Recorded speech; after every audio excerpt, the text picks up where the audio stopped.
tadi itu berulang-ulang lah terkait bagaimana perbuatan ini dianggap memperkaya Pak Agus Supriyatna dan segala.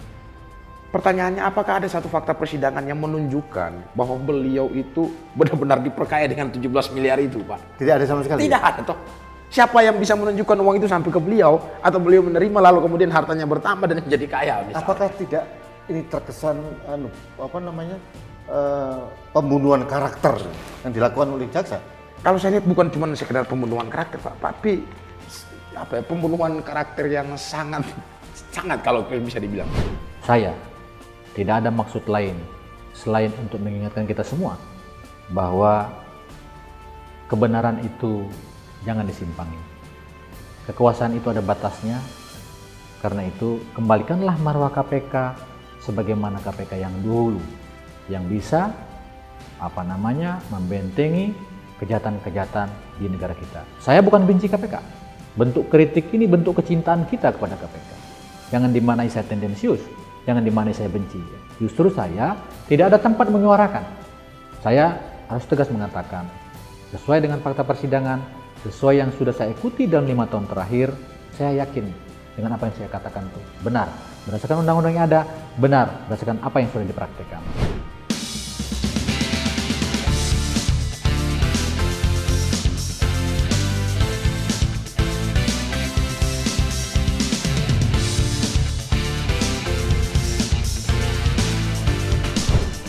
Halo sahabat Indonesia, kita bertemu kembali dalam Kanal Anak Bangsa Podcast. Sahabat Indonesia, hari Senin tanggal 30 Januari 2023 ada peristiwa yang menarik, yaitu pembacaan tuntutan dari jaksa KPK terkait dengan proyek pengadaan helikopter AW101, di mana terdakwa adalah Irwan Kurnia Saleh. Yang menarik bagi saya sebagai orang awam adalah tuntutan jaksa ini terlihat sama sekali tidak memperhitungkan atau mempertimbangkan fakta-fakta persidangan maupun keterangan dari saksi-saksi yang dihadirkan sendiri oleh jaksa KPK. Ada apa ini? Jadi seolah-olah jaksa hanya kekeh pada putusannya sesuai dengan gugatannya. Itu yang membuat saya jadi agak bertanya-tanya, ada apa dengan jaksa KPK? Supaya saya tidak bingung, Anda akan saya ajak berdiskusi dengan 2 orang penasihat hukum dari terdakwa, yaitu Irwan Kurnia Saleh.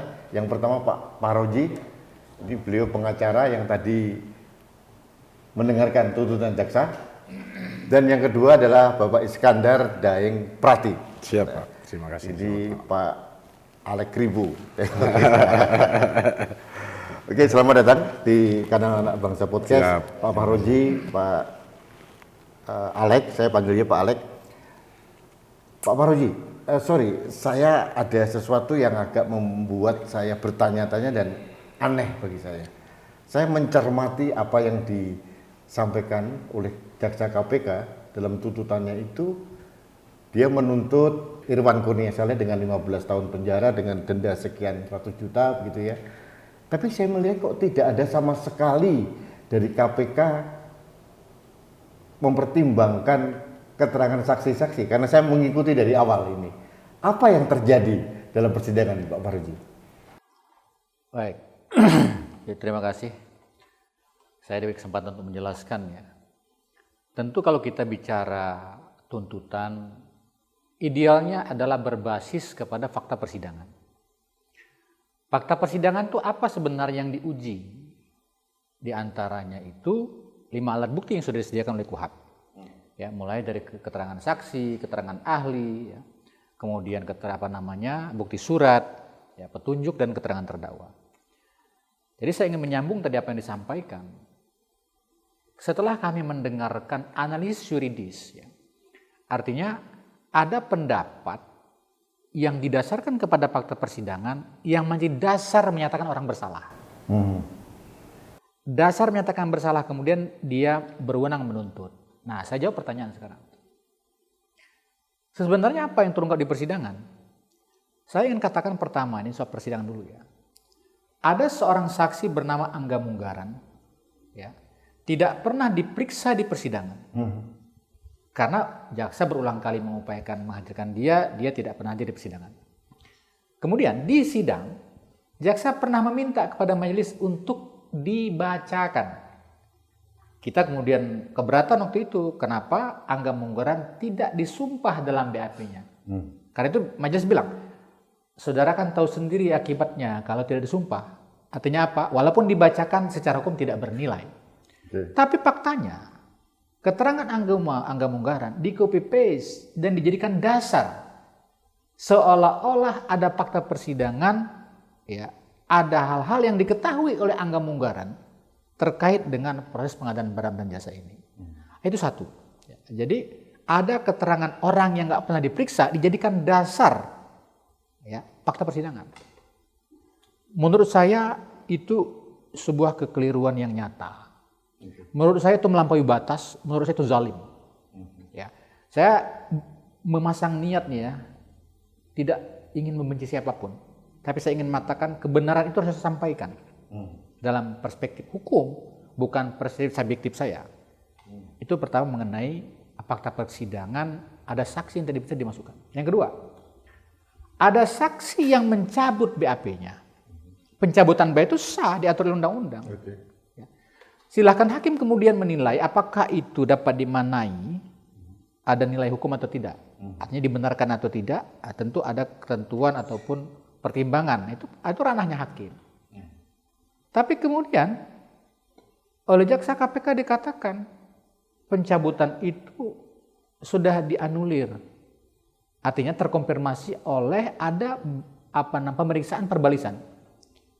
Memang dulu ketika saksi Wisnu itu diperiksa persidangan, belum sampai pada esensi pokok perkara, ya, dikat sama hakim.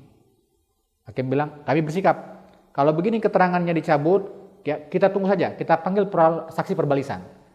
Maka pada sidang berikutnya dipanggil 2 orang penyidik, ya, KPK. Niatannya sidang berikutnya itu untuk perbalisan. Perbalisan itu kan konfirmasi. Konfirmasi terhadap orang yang diperiksa dengan yang meriksa. Faktanya di sidang yang kita janjikan itu, yang kita agendakan itu, Wisnu tidak datang. Artinya tidak pernah terjadi konfirmasi.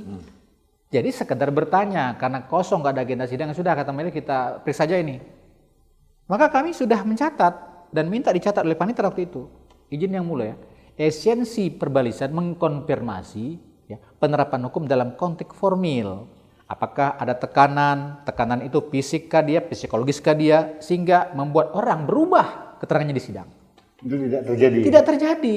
Tapi oleh jaksa sekarang dinarasikan seolah-olah, ya, karena sudah ada keterangan perbalisan dari seorang penyidik, maka ya pencabutan itu tidak sah, ya. Lalu kemudian diambil keterangan itu sebagai fakta persidangan. Itu soal saksi-saksi, ya. Nah, yang kedua, soal bukti tertulis. Ya. Bukti tertulis dalam pidana dia nomor urut 2. Bukan tanpa maksud perancang undang membuat itu. Pertama adalah saksi. Bukti tertulis utama dan paling utama dalam konteks pembuktian kerugian negara itu adalah hasil audit perhitungan kerugian negara.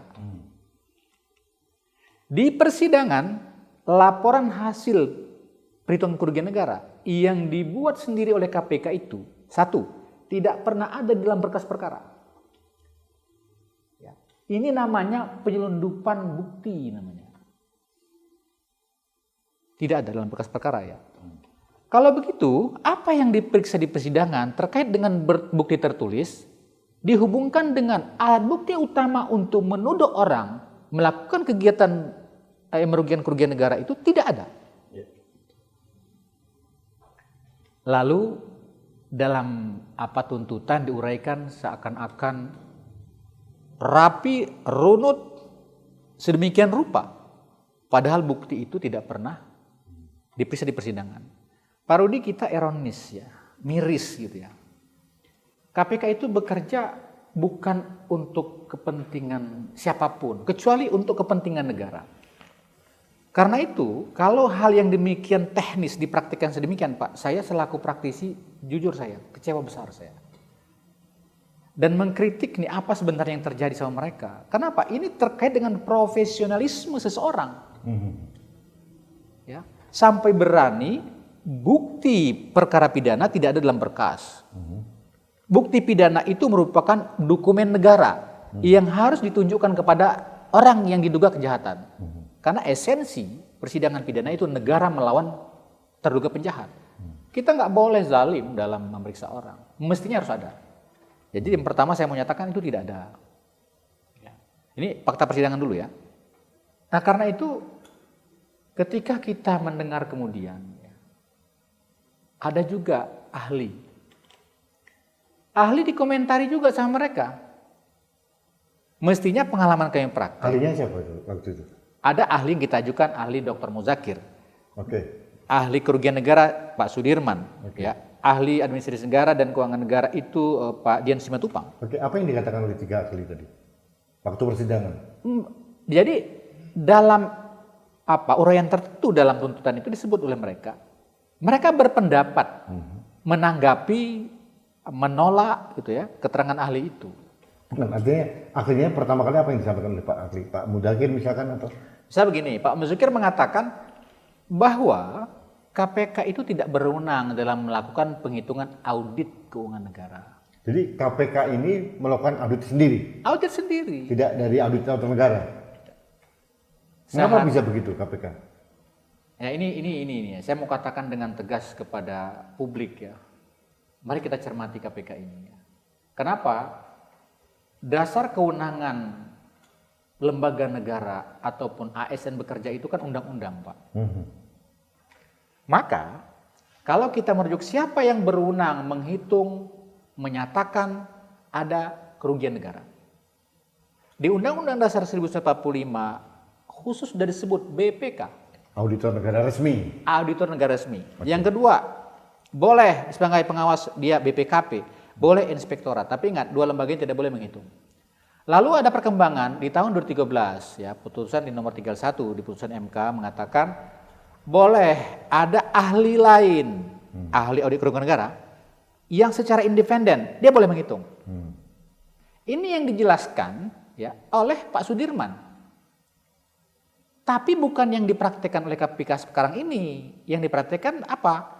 Ada orang punya keahlian sebagai PNS di KPK melakukan penghitungan sendiri terhadap dugaan kerugian negara yang disidik, didakwa, dilimpahkan ke pengadilan oleh KPK sendiri. Itu dipakai oleh KPK sebagai dasar? Ini dipakai oleh mereka.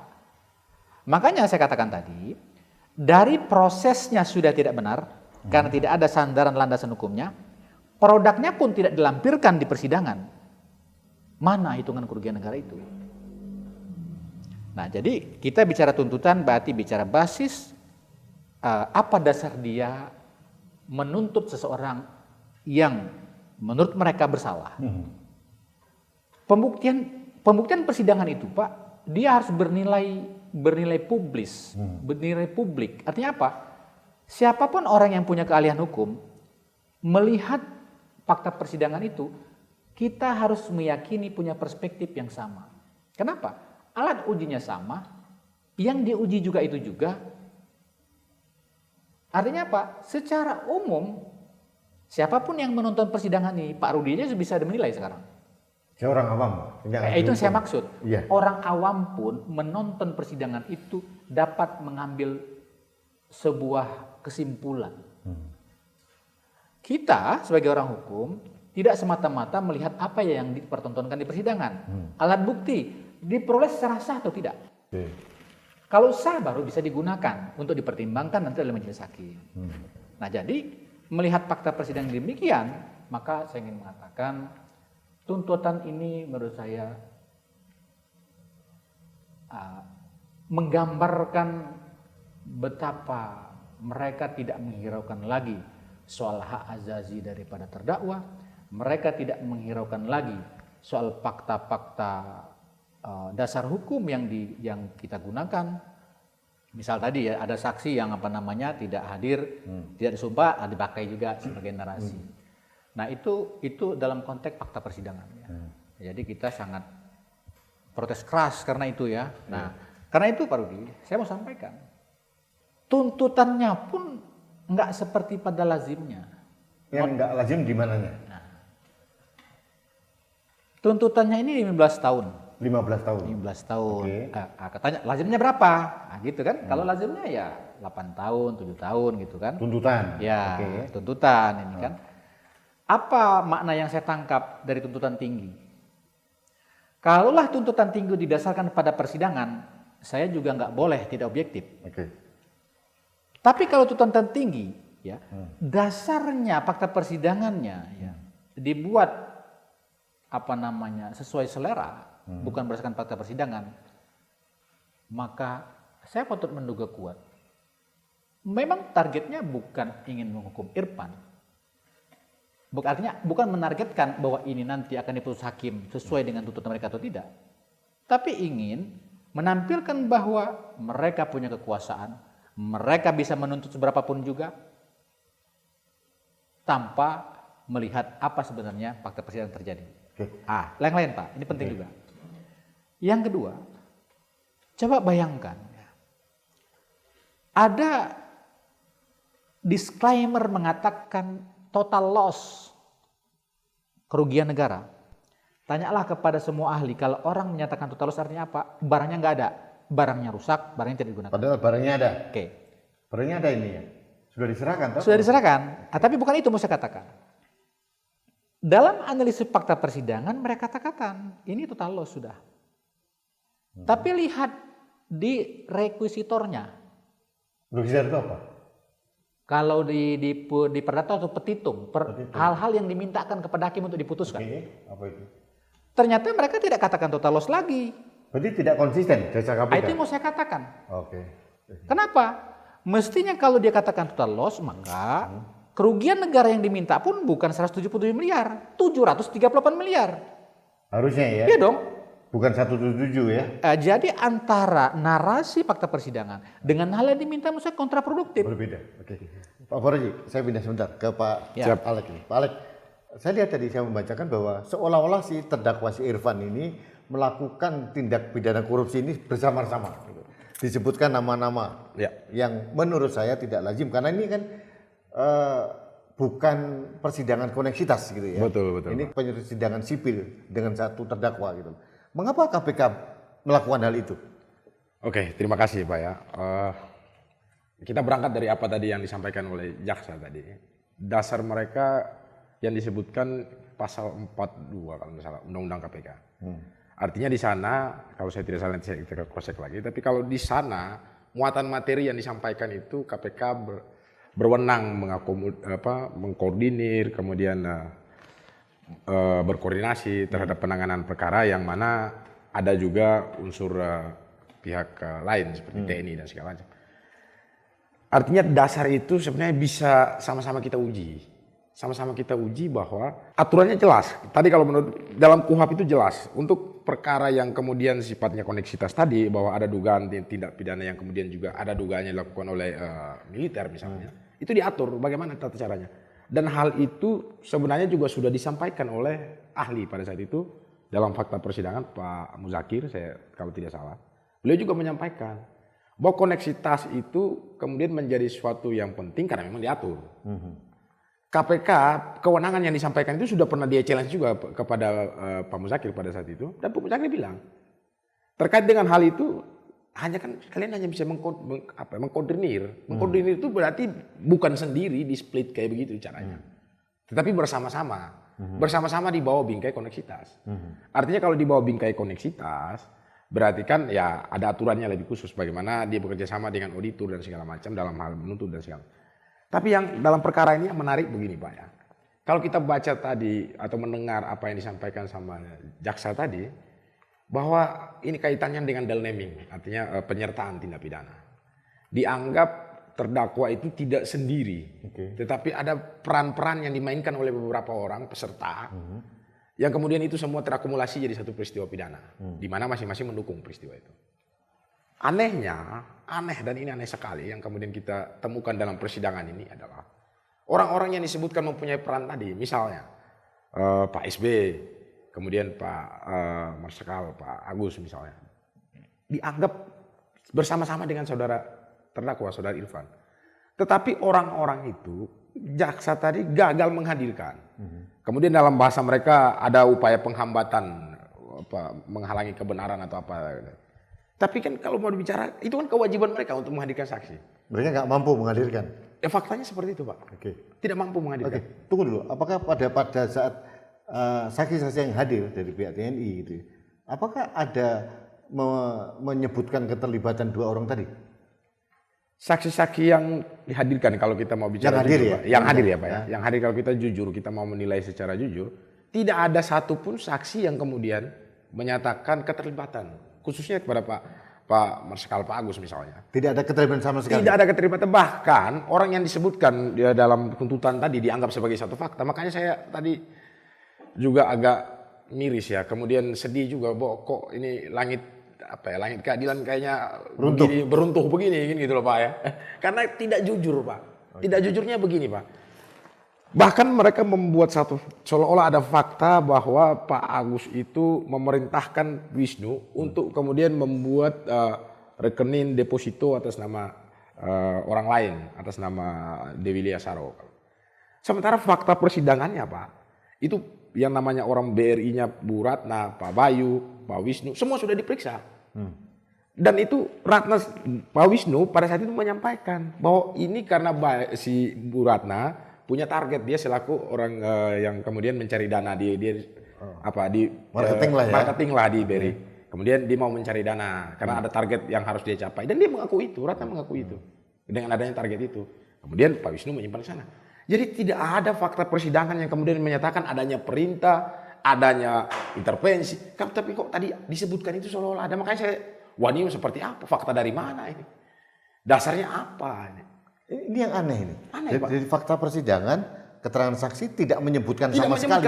Tetapi tadi KPK masih ngotot untuk makanya saya keterlibatan orang lain yang nggak saya terlibat merasa sama bahwa sekali. ini kalau istilah apa ya Pak, di mana yang gatal, di mana yang digaruk lah kira-kira begitu. Jadi tidak mampu juga yang saya mau bilang, tidak mampu juga KPK ini membedakan, jaksanya wabil khusus ya, membedakan mana pisang goreng mana goreng pisang lah Pak, kira-kira gitu. Karena dianggap semua bergoreng ya udah sama aja lah kira-kira. Artinya mereka ini kalau mau dibilang ya buat apa kita bersidang kalau sudah punya konstruksi sendiri, berpikir begitu loh. Mengapa nggak menghadirkan saksi-saksi? Ya, artinya ya kalau mau jujur ya Pak ya perkara ini, mereka melapor sendiri, pelapornya dari KPK, Auditor dari mereka sendiri. ya pelapor, penyidiknya dari mereka, yang menghitung kerugian dari mereka Pak.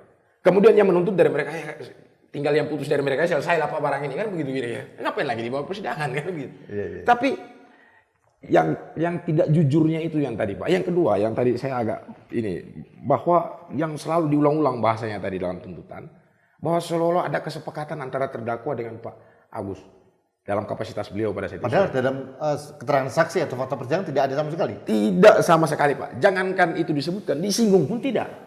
Lalu lantas ini dari mana? Ini fakta dari langit mana itu? Jangan-jangan ada langit ke-8, ke-9, kita nggak tahu. Tapi yang jelas begini Pak. Yang saya tadi sesalkan sih. Di mana logikanya kalau memang benar terjadi adanya kesepakatan antara terdakwa dengan Pak Agus, kok tiba-tiba dia berani minta duit ulang? Dia berani keberatan terhadap apa yang sudah disepakati misalnya. Berani sekali terdakwa ini kan begitu. Kan tidak mungkin kalau dan selama ini tidak pula ada kesepakatan itu yang kemudian dalam fakta persidangan ditunjukkan sama jaksa atau saksi-saksi bahwa ini ada loh kesepakatan baik tertulis, baik kesepakatan yang lisan. Nggak ada sama sekali. Sama sekali nggak ada Pak. Iya toh. Pak Faroji, saya mau nanya tentang pemeriksaan terdakwa. Apakah ada keterangan dari terdakwa yang menyatakan kerjasama dengan beberapa petinggi militer pada waktu itu? Ya, jadi konteks kerjasama ini harus dimaknai berdasarkan undang-undang ya. Jadi kalau disebut kerjasama, tentu kita harus ada bukti. Artinya, sorry, saya klarifikasi, kerjasama untuk penggelapan uang lah, gitu ya. Jadi dasar pemeriksaan di persidangan itu adalah BAP, Pak. Okay. BAP itu hasil penyidikan dari seorang penyidik terhadap para saksi maupun para tersangka. Dalam jawaban BAP tersangka, Irfan Kurnia Saleh waktu itu tegas mengatakan tidak ada sama sekali ya, janji ya, ataupun sesuatu yang akan diberikan. Bahkan di persidangan Irfan menggunakan bahasa celamitan. Saya ini banyak kenal bintang 4 kata si Irfan di sidang waktu pemeriksaan terdakwa. Tapi kalau itu nggak ada celamitan, lalu ditanya lagi sama PH, celamitan itu apa maksudnya? Yang nggak ada yang minta-minta. Artinya disampaikan Irfan seperti apa maksudnya? Dia kenal bintang 4. Dia banyak kenal Bintang Bintang 4, tapi khususnya untuk Pak Agus Supriyatna itu dia bilang tidak celamitan. Tidak celamitan. Artinya maknanya apa? tidak seperti yang lain genit meminta-minta uang. Jadi di situ disampaikan oleh Irfan tadi Betul. bahwa Pak Agus tidak pernah minta apapun dalam Betul. dengan yang terdakwa ini Itu di sidang. di sidang. Di BAP-nya juga sama. Bahkan saya waktu mendampingi dia sebagai tersangka, kan ditanya, saya berani sumpah katanya kan, memang nggak ada. Saya ini bukan orang baik kata Irfan di aku diperiksa di penyidikan. Tapi ingat, saya juga bukan orang jahat ya. Jadi kalau ada sesuatu yang tidak saya lakukan atau saya alami, saya nggak mau katakan. Aneh. Oke, Pak Alek, ini sebetulnya di dalam fakta persidangan atau mungkin dalam struktur persidangan yang membuat saya bingung. Ini kan kasus ini itu oleh Puspom TNI kan sudah dihentikan. Gitu. Betul. Dianggap tidak ada kerugian negara. Itu juga disampaikan dari BPK juga kalau nggak salah. Nah, ini yang membuat saya bingung ini. Mungkin rakyat juga bingung. Kenapa seolah-olah jaksa KPK ini atau KPK itu sendiri memaksakan ada kerugian, padahal barangnya sudah ada. Konon kalau tidak salah sudah muncul juga biaya anggaran perawatan dari ke pesawat itu. Kenapa kasus ini dipaksakan begitu saja? Ada kepentingan apa KPK ini? Ya artinya kalau terkait kepentingan ya kita pikir hanya KPK dan beberapa orang-orang di sana saja yang lebih tahu lah Pak. Apa sebenarnya yang terjadi. Tapi kalau kita melihat bahwa kecenderungan KPK dalam hal ini jaksa dalam kasus ini Pak ya. Kecenderungan mereka untuk kemudian kalau mau dibilang istilahnya itu seolah-olah membombardir bahwa ini di TNI ini ada sesuatu yang tidak benar, bahkan mengorek-ngorek apa yang kemudian sudah diputuskan secara institusi ya di TNI AU pada saat itu. Sorry, apakah ini tidak ada kesan bahwa seolah KPK melecehkan keputusan institusi lain? Kalau mau dibilang ya punya kesan seperti itu ya harusnya iya. Kenapa? Karena kan sebagai sesamanya lembaga negara harus saling menghargai dong Pak. Memang di dunia ini mereka saja penegak hukum, lalu yang lain bukan penegak hukum, kan begitu Pak. Dan kemudian apa yang diputuskan di tingkat POM bahwa menghentikan perkara ini karena dianggap tidak ada kerugian negara dan seperti apa. Itu juga bukan sesuatu yang simsalabim jadi Pak. Tetapi berproses juga Pak. Berproses. Bahkan dalam fakta persidangan kalau tidak salah sudah terungkap bahwa apa yang menjadi dasar yang pada saat itu dianggap adanya kerugian dalam pengadaan AW 200 miliar kalau nggak salah pada saat awal yang diumumkan oleh Pak Gatot Nurmantio pada saat itu, ternyata dasar itu tidak pernah ada Pak. Bahkan ketua yang melakukan forensik pada saat itu Pak, kalau nggak salah disebutkan dalam fakta persidangan itu Pak Kolonel Garanta sudah dipanggil dan ditanyakan apakah benar saudara melakukan itu, tidak sama sekali. Dan mengakui bahwa tidak pernah ada itu. Tidak pernah ada forensik itu. Berarti kan memang tidak pernah ada kerugian negara. Kenapa Pak Gatot menyampaikan itu? Ya kita nggak tahu Pak. Tapi yang jelas ya motifnya apa itu. Ya pencitraan lah kalau menurut kita Pak. Pencitraan yang memang pada saat itu kalau mau dikaitkan ya memang ya kontestasinya lebih kepada politik sih kalau saya lihat. Karena entah. Itu yang dalam kacamata seorang ya kalau dalam Iskandar ya. Kacamata saya Pak ya seperti itu. Pak Paroji, oke, saya mau tanya Pak, ada beberapa hal yang mengusik saya. Tolong dikonfirmasi. KPK kan pernah menyita uang. Awalnya 139. Nah, apakah memungkinkan KPK itu menyita begitu saja uang negara itu? Itu tindakan abuse of power. Penyalahgunaan wewenang. Ya. Di mananya? Jadi bunyi pasal 50 Undang-Undang Nomor 1 Tahun 2004 tentang Perbendaharaan Negara menyatakan siapapun dilarang menyita uang negara /aset negara. Dengan ada perbuatan menyita uang negara, maka dia sudah melanggar undang-undang itu. Artinya KPK melanggar undang-undang sendiri ya? Bukan. Undang-Undang Nomor 1 Tahun 2004 tentang Perbendaharaan pasal 50 Pak. Oke, jadi melanggar undang-undang perbendaharaan. Betul. Nah, sekarang kita urai. Kapan disita?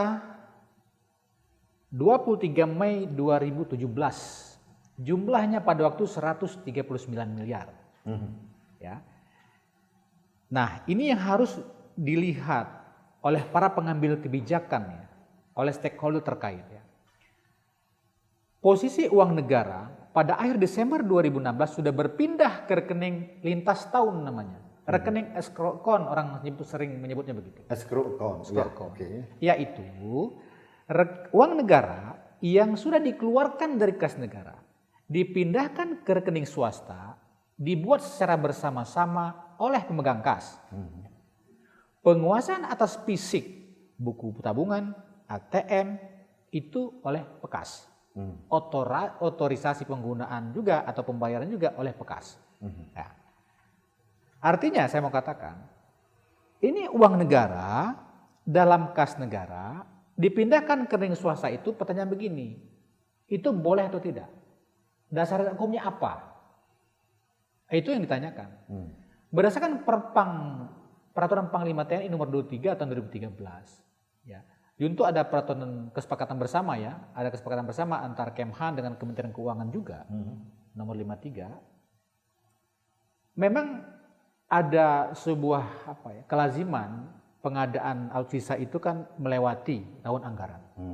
Karena itu ada kebijakan yang diambil oleh Panglima setelah berkoordinasi dengan Kementerian Keuangan tentunya, bahwa kalau di akhir tahun itu harus tutup buku, ya, maka dianggap selesai itu. Tapi pertanggungjawabannya belum. Nah, maka pertanyaannya, apakah ini masih uang negara? Masih uang negara. Uang negara dipindahkan kepada rekening swasta, tetapi penguasaan dan penggunaannya tetap oleh bendahara negara. Dalam hal ini Pekas. Nah, oke. Lalu bagaimana? Apakah uang itu kemudian otomatis punya swasta? Tidak. Swasta tidak bisa menggunakan sama sekali. Nah, uang itu namanya uang escrow account.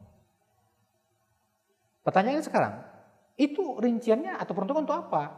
Itu peruntukannya untuk pembayaran termin kedua, pembayaran termin ketiga, dan pembayaran termin keempat. Jadi ketika Desember 2016, karena sudah lintas tahun, ya harus tutup buku, uang dikeluarkan. Maka di bulan Februari 2017 itu ada pembayaran kepada swasta, kepada dirinya sendiri.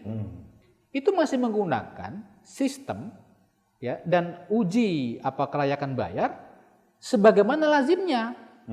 Jadi tidak ada pengecualian. Setiap uang keluar baik pada kas negara maupun pada rekening escrow menggunakan tata cara progres pengajuan pembayaran sebagaimana biasanya. Jadi tetap pembayaran sesuai dengan progres pekerjaan. Nah, pertanyaannya, kalau yang pembayaran pertama 60% di bulan September 2016 itu masih dalam rekening kas negara, ya negara keluarkan melalui cek kemudian bayarkan kepada swasta.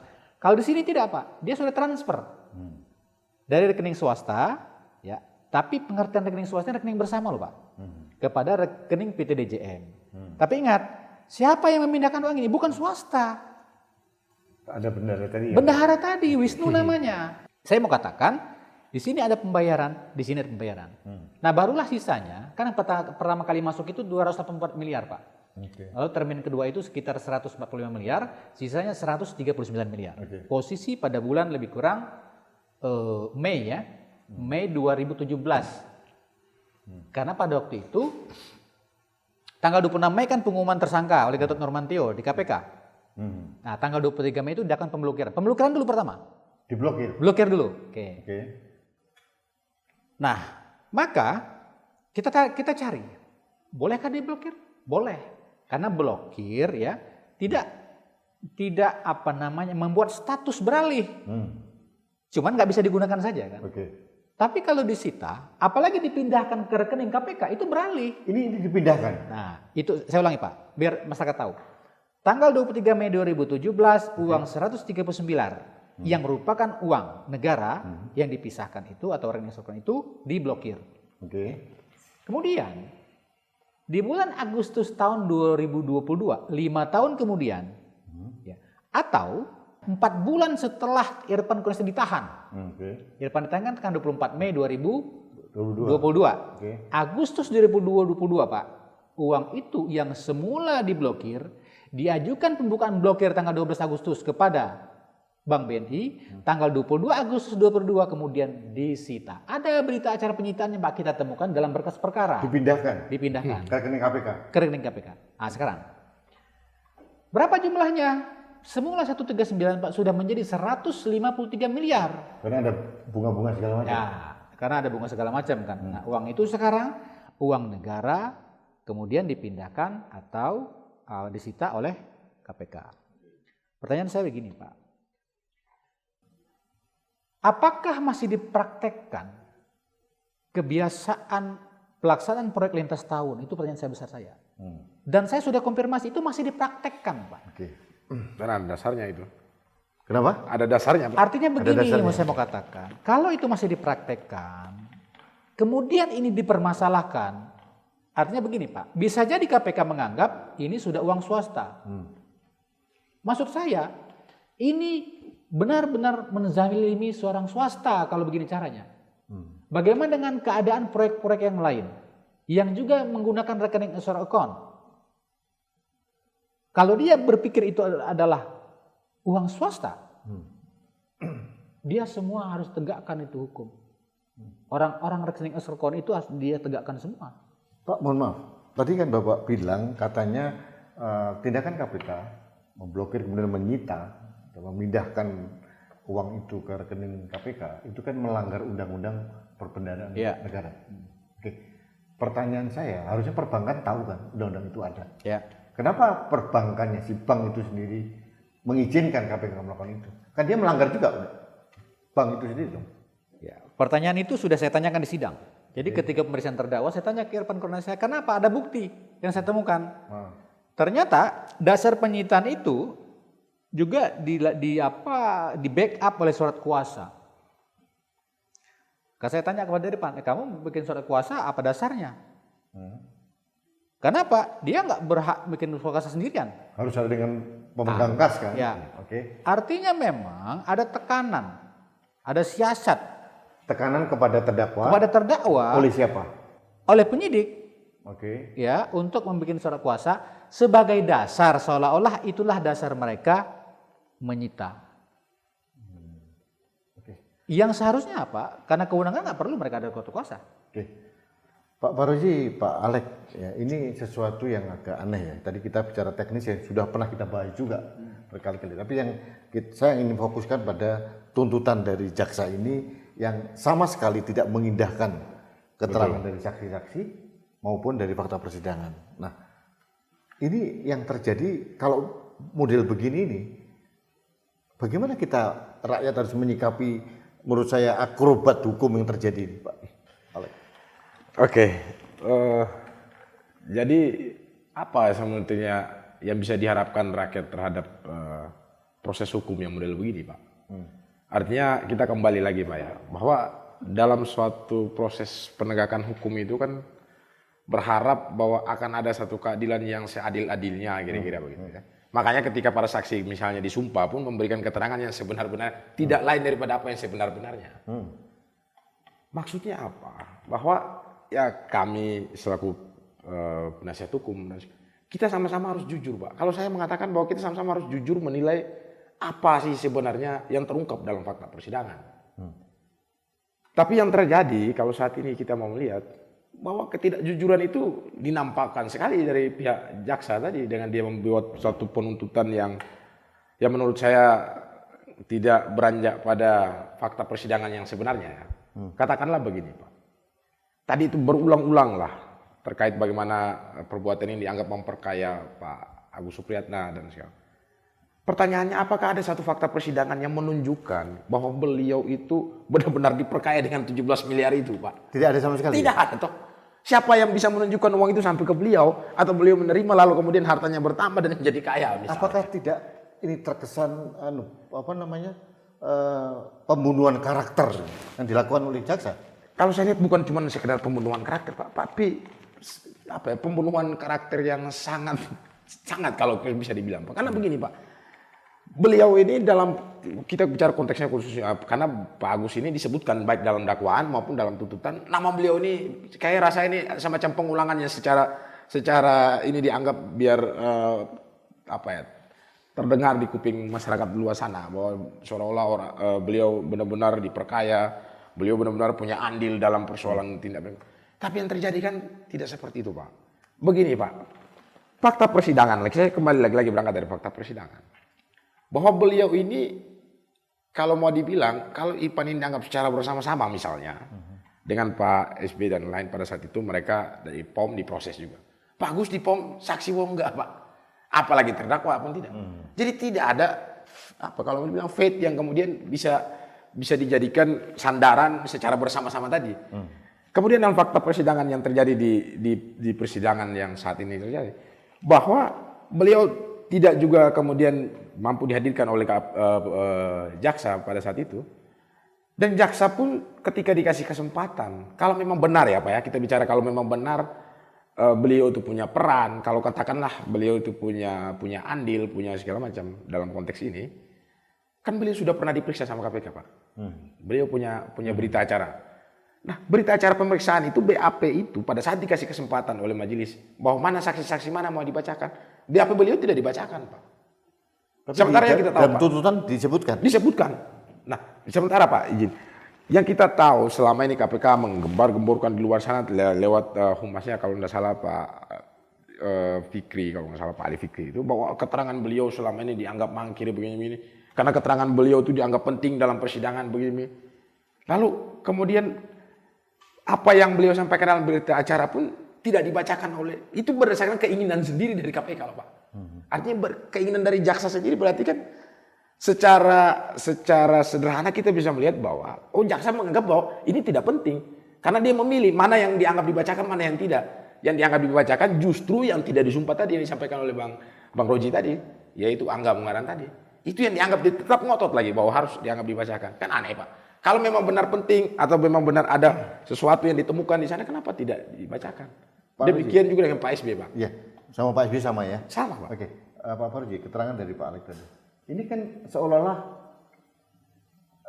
masyarakat tuh bingung. Ini terdakwanya siapa ya? Gitu ya. Karena waktu di framing oleh juru bicara KPK dan sebagainya itu kan seolah-olah ketidakhadiran saksi yang tadi Pak Agus Supriyatna itu kan selalu diekspos terus gitu. Padahal dalam fakta persidangan tidak ada relevansinya sama sekali. Nah, seolah-olah KPK kok mentarget seseorang. Ada apa dengan KPK? Benar nggak saya? Ini Iya. orang awam loh Pak Roji. Jadi gini, kalau kita ingat persidangan Ferdi Sambo ya, itu kan cari motif. Ya. Jadi ternyata motif itu juga bukan motif pelaku pidana saja. Kalau ditanya apa sih niatan dari pemerintah, disebut goodwill. Ya kan? Nah, karena itu saya ingin menjawab. Mengganti posisi motif bukan pada tersangka tapi motif penegakan hukum itu apa? Untuk bisa menjawab pertanyaan itu. Oke. Sewaktu di persidangan, kita nggak ngarang, kita cerita fakta persidangan. Sewaktu di persidangan, ketika saksinya Pak Sujatmiko ditanya oleh majelis hakim, ada suatu surat dari Irjen TNI kepada Panglima TNI dan juga kepada Danpom TNI di sekitar tahun 2019. Surat itu diantaranya menyatakan bahwa Irjen Panglima TNI yang menjabat di tahun 2019 sudah mencabut hasil pemeriksaan Wasriksus yang dilakukan oleh RJNI yang jabat tahun 2017 ya, di mana dijadikan dasar pengumuman pentersangkaan oleh Pak Gatot Nurmantio. Maka hakim kaget, loh kok bisa begitu ya? Nggak mungkin seorang panglima mengumumkan sesuatu tanpa dasar. Ditanya lagi kepada saksi, Pak, saya yang melakukan pemeriksaan itu. Betul ada nomor suratnya, tapi isi suratnya itu tidak ada. Hasil pengawasan pemeriksaan khusus itu tidak ada. Nah, kalau begitu muncul dari mana angka 222 miliar? Dasarnya Panglima apa waktu itu? Kalau tidak ada hasil dari Wasriksus itu, dasarnya apa? Oke, Wasriksus itu Pak sekitar November 2016. Artinya jauh sebelum pentersangkaan saudara Wasriksus.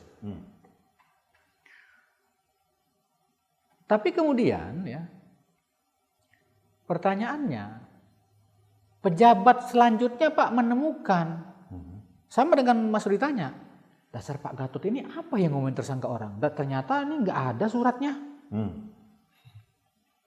Karena itu pejabat selanjutnya Pak meminta percepatan kepada Panglima, kepada Dan Pom TNI supaya ini diselesaikan. Satu sisi tidak ada hasil perhitungan kerugian negara di tahun 2019 Pak ya. Termasuk juga ternyata dasar pengumuman prajurit diumumkan juga tidak ada. Kalau gitu zalim kita. Coba cek Otmelty, periksa semua. Maka disadari nih Pak oleh para petinggi TNI pasca rezimnya Gatot Nurmantio, ya kan, tobat sudah. Ya, mungkin kalau dulu zaman Firaun lah itu kan, nah, ganti rezim kan gitu. Wah, saya bilang nggak bener ini. Maka pilihannya pada penerus. Apakah dia akan menunjukkan tidak? Mereka ambil sikap. Bukan begitu. Lakukan pemeriksaan dulu.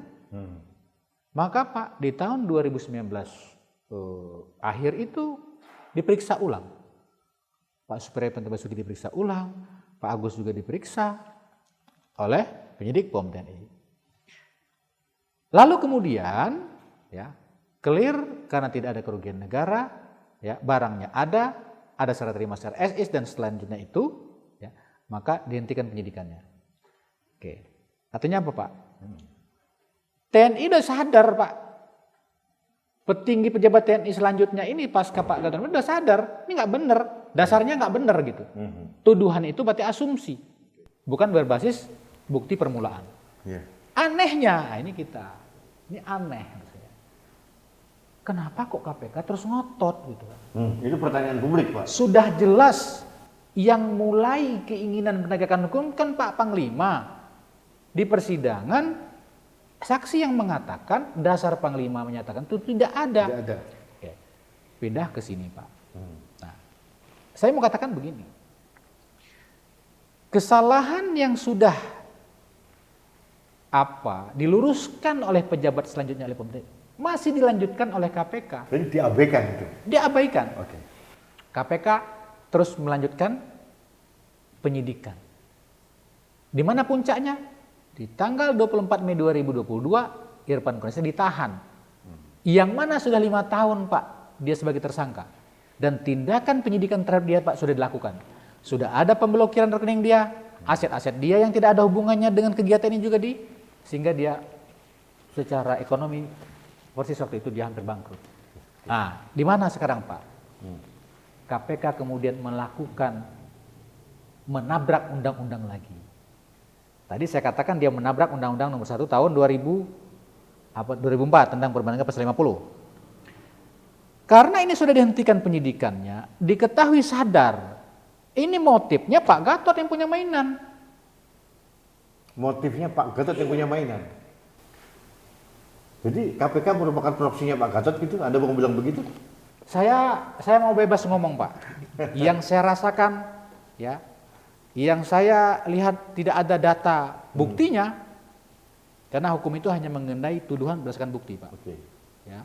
Bayangin orang 5 tahun, makanya ada kalimat Pak Jatmiko di persidangan, hancur kalau begini TNI, ya dibuat di persidangan. Hancur marwah TNI ini oleh persidangan ini. Makanya hakim klarifikasi, nggak ada maksud persidangan betul, tapi maksud Pak Jatmiko. Kenapa KPK mempermalukan TNI?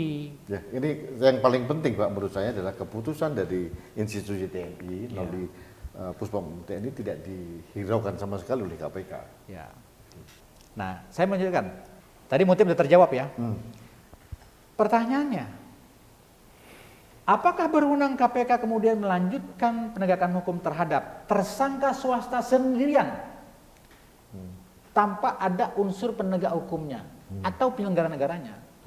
Itulah yang saya sampaikan dahulu. Bunyi pasal 11 ayat 1 huruf Undang-Undang KPK sendiri mengatakan mereka tidak berwenang Pak. Kalau hanya ada swasta sendirian. Harus ada Cantolan kalau bahasa. cantolannya harus ada. Cantolan. Ini nggak ada cantolannya sama sekali. Tanggal 3 Desember 2021, ya, Wakil Ketua KPK Pak Alex menyatakan di forum resmi, kalau nggak salah apa itu evaluasi kinerja KPK lah, ada pertanyaan wartawan dia jawab. Ya kami fokusnya itu penegakan hukum. Kira-kira begitu beliau menjawab. Kemudian karena penegakan terhadap ya negara-negara atau penegak hukum. Karena di sana sudah dihentikan, maka kami kehilangan cantolannya. itu sejalan dengan bunyi undang-undang, Pak. Karena apa? Ada pasal 1. Itu yang Pak Alex Marwata Pak sendiri? Alex Marwata, Pak. Saya punya rekamannya, Pak. Oke. Tapi kalau dicek di download, Pak, hilang sekarang. Sekarang saya lanjutkan. Oke. Tapi tanggal 24 Mei 2022, Ketua KPK Firly Bahuri dengan gagah mengatakan di forum konferensi persnya, ditanya juga sama wartawan, Pak ini kan swasta, bagaimana pendapat Bapak? Kalau teman-teman cermati, bunyi Undang-Undang 19 itu, KPK berwenang melakukan penegakan hukum terhadap penyidikan terhadap penegak hukum atau penyelenggara negara atau orang lain. Jadi kata dan dalam rumusan kalimat pasal 11 ayat 1 huruf A dirubah. Sama Pak Firly. Berarti artinya Ketua KPK melanggar Undang-Undang KPK sendiri. Betul. Dasar saya apa? Saya punya rekamannya juga. Oke. Pak, kita udah paham. Oke, sekarang terakhir nih, seksi terakhir. Anda sebagai pengacara dari Irwan Kurnia Saleh. Oke. Ya berdua ini. Dengan segala macam lelucon tadi kalau saya bilang. Kalau orang awam melihat lucu, Pak. Karena satu tidak ada cantolannya gitu ya. Terus ini nggak mungkin dong swasta korupsi sendirian. Pasti kan? Itu logikanya begitu. Yang kedua, Pak, wewenang KPK, wewenang swasta di mana? Nah, oke. Terus kemudian tuntutan jaksa tidak memperdulikan keterangan saksi-saksi maupun fakta persidangan. Oke. Sebagai kuasa hukum, apa yang Anda lakukan nanti? Tentu itu sudah menjadi sebuah kegiatan profesional kami nanti pembelaan ya. Tapi bukan itu, Pak. Saya sungguh-sungguh miris dengan kehidupan kita berbangsa bernegara kita kaitkan dengan dinamika perkembangan penegakan hukum yang demikian. Karena itu pertanyaannya adalah, tentu bagi masyarakat bertanya, dalam keadaan yang seperti ini, siapa sebenarnya yang dapat mengawasi KPK? Oke, dan menarik, ini yang mau saya tanyakan sebenarnya. KPK ini kan melanggar Undang-Undang nomor berapa tadi? Perbendaharaan tadi? Nomor 1 tahun 2004. Oke, tahun 2004. Pasal 50. Pasal 50. Kemudian juga merubah undang-undangnya sendiri. Iya. Nah, pertanyaan saya, KPK ini kan bukan hidup di ruang hampa. Oke. Ada pengawasnya. Betul. Dan KPK merupakan rumpun eksekutif sekarang. Ya. Nah, pertanyaan saya sekarang, Dewan Pengawas KPK tugasnya apa? Atau mungkin kalau saya bilang kepala negara juga perlu dong mengawasi KPK, ini rumpun eksekutif sekarang. Ya. Apa yang harusnya dilakukan oleh negara melihat KPK begitu dalam tanda kutip arogan seperti ini? Ya tentu kalau kita melihat hukum tata negara kita, tentu presiden selaku kepala pemerintahan ya dan juga selaku kepala eksekutif ya. Ya, untuk dapat mengambil sebuah tindakan, untuk dapat mengevaluasi. Tapi harus diingat, di bawah kepresiden itu akan ada kementerian, ada Menko. Menko Polhukam. Nah, ada Menko Polhukam. Oke. Saya berharap sekali ya, podcast ini didengar oleh Pak Mahfud MD ya. Karena saya suka atau senang ketika Pak Mahfud MD itu mengomentari ada reaksi ya atas kegiatan publik gitu ya. Utamanya di persidangan misalnya Ferdy Sambo. Beliau kan komentar. Masyarakat itu ketika kehilangan arah, dia berharap ada sesuatu, Pak, yang menjernihkan permasalahan, yang membuat mereka itu menjadi ada harapan. Maka harapan ini kalau kita bicara siapa yang dapat menegur KPK atau sekurang-kurangnya mengkonfirmasi apa yang diinformasikan ini, saya pikir yang paling tepat itu adalah Menteri Menko Polhukam. Nah, itu secara eksekutif. Ya. Karena jenjang pengawasan internal secara berjenjang di eksekutif, saya pikir yang langsung di bawah presiden adalah Menteri Menko Polhukam. Tetapi ini panjang juga, Pak. Eksekutif ini diwakili oleh siapa? Legislatif. Nah kalau begitu pertanyaan kita sama, Pak. Legislatifnya sekarang siapa? Oke, agak lebih detail lagi. KPK kan ada Dewan Pengawas. Tadi Anda belum sebut Dewan Pengawas. Fungsinya dan perannya apa? Kita paham, Pak. Tapi kita sudah melihat prakteknya, Pak. Saya pesimis mengadukan hal itu ke Dewan Pengawas. Kenapa? Karena ada contoh. Oke. Ya, dia sebelum masuk sidang sudah keluar. Lili Pintauli. Ya. Jadi konteks wewenang Dewan Pengawas itu sidang kode etik. Kewenangan dia terhadap orang-orang yang insan KPK ya, dan juga ketua KPK dan Tapi kalau menurut saya Dewan Pengawas juga perlu ya, seperti KPK dianggap tadi Anda bilang menabrak undang-undang sendiri gitu kan ya, kemudian menabrak undang-undang yang lain. Kan sebagai Dewan Pengawas itu kan perlu melakukan pelurusan seperti itu. Apalagi disampaikan oleh ketua KPK itu sendiri kan. Saya pikir itu kan bukan sebuah informasi yang terselubung. Itu sebuah konferensi pers ya. Tentu kalau semua diadukan baru mereka bekerja, atau kalaupun diadukan mereka sudah menyiapkan solusinya kok. Dalam tekanan untuk Harusnya penyerapan. menurut Pak Faroji Mereka yang responsif. proaktif gitu. Iya dong. Sebagai catatan Pak, cukup bagi Dewan Pengawas untuk mengatensi perkara ini. Kenapa? Coba cek, ada berapa perkara di Indonesia yang tersangkanya 5 tahun? Ngantung. Iya. Coba bagaimana hak azazi Irfan Kurnia Saleh ini? Nggak ada cantolan lagi. Nggak ada cantolannya, tetap ditegakkan. Oke. Ya, nggak ada, Pak. Kalau kita bicara penyidikan, cari dulu barang buktinya baru tetapkan orang tersangka. Itu namanya menemukan bukti permulaan. Makanya bahasa hukum itu bukan mencari bukti permulaan, menemukan. Kalau menemukan, ya, dia tidak ada sebuah target. Jalankan saja proses, ditemukan, dijadikan bukti. Tapi kalau mencari, sudah ada target. Makanya ini aneh Pak. Orang sudah 5 tahun jadi tersangka, baru ada dibuat buktinya. Apa itu? Hasil audit forensik yang dilakukan sendiri. Lalu saya menilai, oh wajar aja kamu nggak berani dibuka di sidang. Pak Alek, Siap. apa pendapat singkat Anda tentang KPK terkait hal ini? Saya melihat begini Pak ya, kalau dengan apa yang terjadi dalam perkara ini, bahwa KPK berasumsi kalau menurut saya. Berasumsi, artinya pertama berasumsi punya kewenangan. Sementara yang kita tahu bahwa asumsi itu ibu kandung dari kesalahan loh Pak. Asumsi itu adalah ibu kandung dari kesalahan. Artinya kita harus punya dasar untuk menyampaikan sesuatu. Misalnya tadi, KPK menyatakan mereka berwenang melakukan perhitungan sendiri dengan dasar adanya putusan MK tersebut. Putusan MK itu tidak bisa memberikan kewenangan Pak. Yang bisa memberikan kewenangan itu dasarnya undang-undang. Itu jelas. Ya, toh? Kemudian mereka menggunakan asumsi, kalau menurut saya, punya peraturan komisi sendiri, di mana yang kemudian memberikan tugas wewenang dan fungsi kepada deteksi forensiknya untuk bisa menghitung sendiri. Sementara pernah dalam persidangan kita uji. Saya lihat, bahkan majelis pada saat itu konsen, lihat poin mengingatnya apa. Undang-undang apa yang dipakai untuk membuat peraturan komisi ini, undang-undang KPK. Saya bertanya pada saat itu, pasal berapa yang kemudian memberikan kalian punya kewenangan untuk kemudian menghitung kerugian negara ini? Nggak ada ya? Nggak ada. Dan ini bertentangan. Satu Pak. Yang kedua, dasar perhitungan mereka yang kemudian tadi juga disampaikan oleh dari teman-teman penuntut umum bahwa mereka menggunakan ada namanya standar pemeriksaan keuangan negara atau SPKN.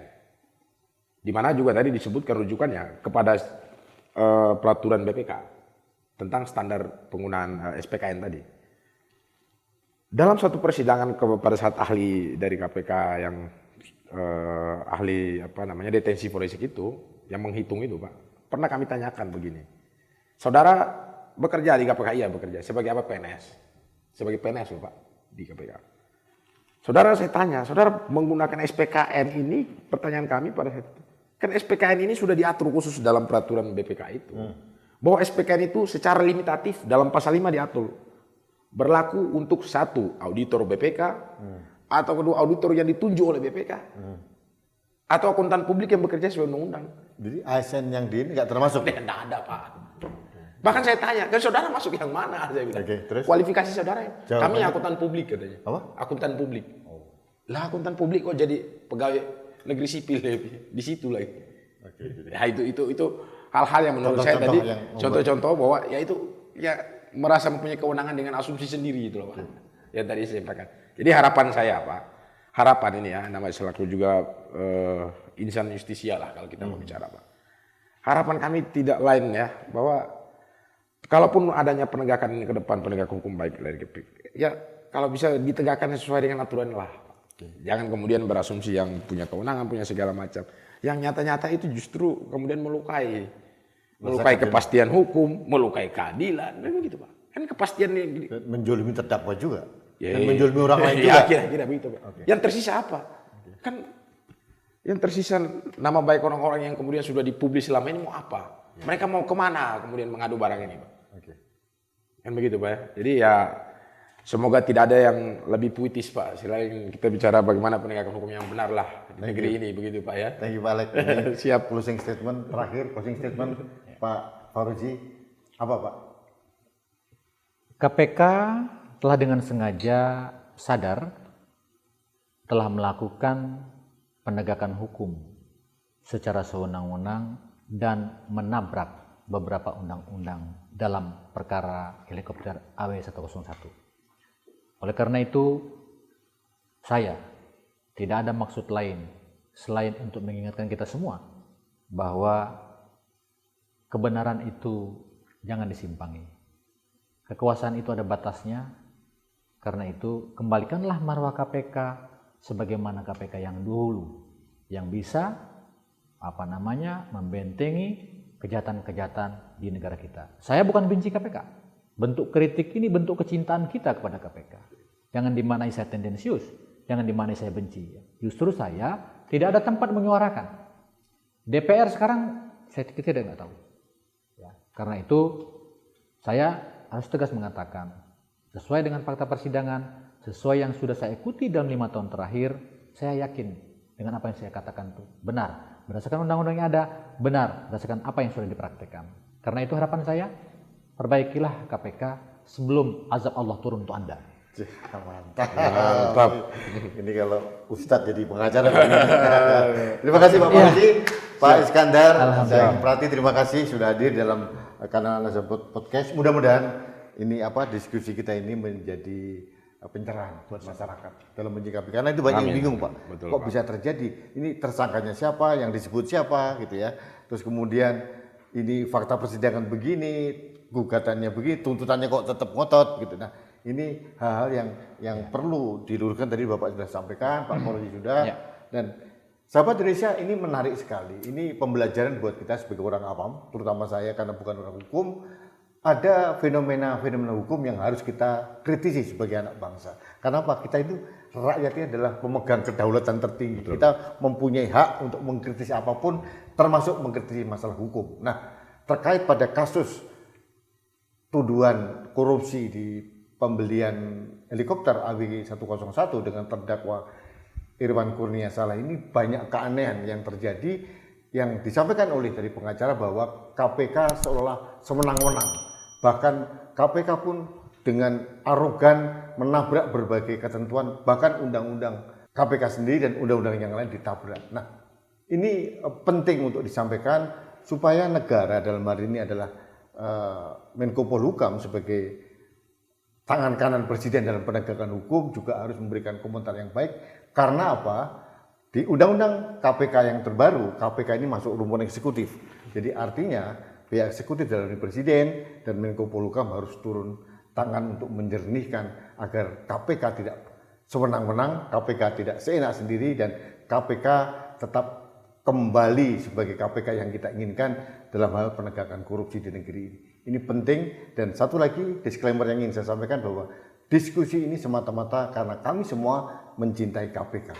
Jadi jangan dikritisi atau dimaknai bahwa kita ingin menzolimi KPK, justru sebaliknya kita ingin membantu meluruskan agar KPK kembali ke marwah penegakan korupsi di negeri ini. Itu saja yang ingin saya sampaikan. Mudah-mudahan ini menjadi pencerahan buat kita semuanya, dan kita ikuti jalannya persidangan, karena masih ada pledoi, kemudian ada putusan dan sebagainya, nanti akan kritisi kembali, dan ini sebagai pembelajaran hukum buat kita sebagai anak bangsa. Terima kasih sahabat Indonesia, kita kembali pada kanal Anak Bangsa Podcast selanjutnya. Sampai jumpa.